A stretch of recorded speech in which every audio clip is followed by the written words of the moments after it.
Ka ng isang basong tubig na may 3 barya.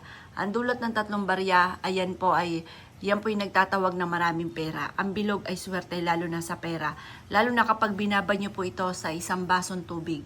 Ang paglalagyan po ninyo ay mainam na ang baso ay clear. Yung kita ang loob at kita ang labas. Kapag naglagay ng mga ganitong mga pamamaraan at ilalagay nyo ito sa likod ng inyo pong pintuan ng main door, ang dulot nito ay napakaswerte. Maa-amaze ka dahil magsusunod-sunod ang mga blessing na darating po sa buhay po ninyo. Ito po ay kayo mismo ay hindi na makakapaniwala dahil higit pa sa mga mararanasan ninyo ang inyo po mga darating na magagandang oportunidad. Halimbawa, ang winish nyo, magkaroon ako ng 1,000. Hindi natin masabi maaaring 20,000 ang inyong makamtan.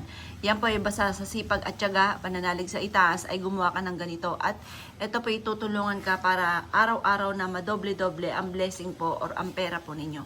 Proven po ito mga bossing. Mainam po na kada 24 oras, lalo na kung marami kang pagsubok na pinagdadaanan, kada 24 oras ay papalitan nyo ang tubig sa likod ng inyo pong pintuan. Or kaya po sa salas po ninyo, or kaya sa kusina at ganoon din sa kwarto. Yan yung mga 3 lugar na dapat ninyong lalagyan ng tubig na nagdudulot ng swerte lalo na sa pera. Ngayon pa mga bossing ko, lagyan nyo rin ito ng 3 barya. At ang silver nga po ay nagtataboy ng malas at ang bilog humahatakin ng swerte lalo na sa pera.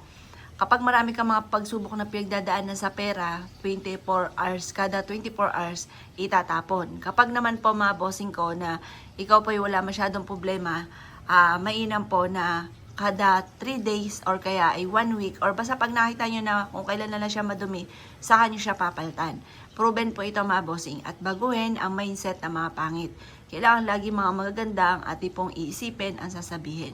Dahil once na ikaw po ay magaganda lagi ang sinasabi, ang iniisip, magaganda lagi ang mga nagaganap. Kaya ako'y kinaniwala at nais po itong gawin, huwag ka na magpatumpik-tumpik pa. Proven po ito, napakaswerte po nito. Basta lagi mong sasabihin ng mga magaganda ha, mga bossing.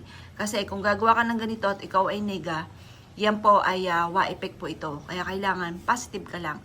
Pero kung ikaw ay nega at gagawa kang ganito, may kakayahan din ito na mabago ang inyong sistema. May kakayahan din siya na mabago kung ano man po yung pananaw nyo sa buhay. Na kung ikaw ay nega, papalitan niya ng pagiging positibo.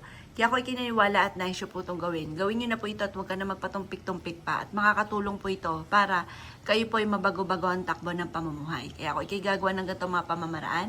Ay siya mga bossing, good luck po sa inyo po lahat.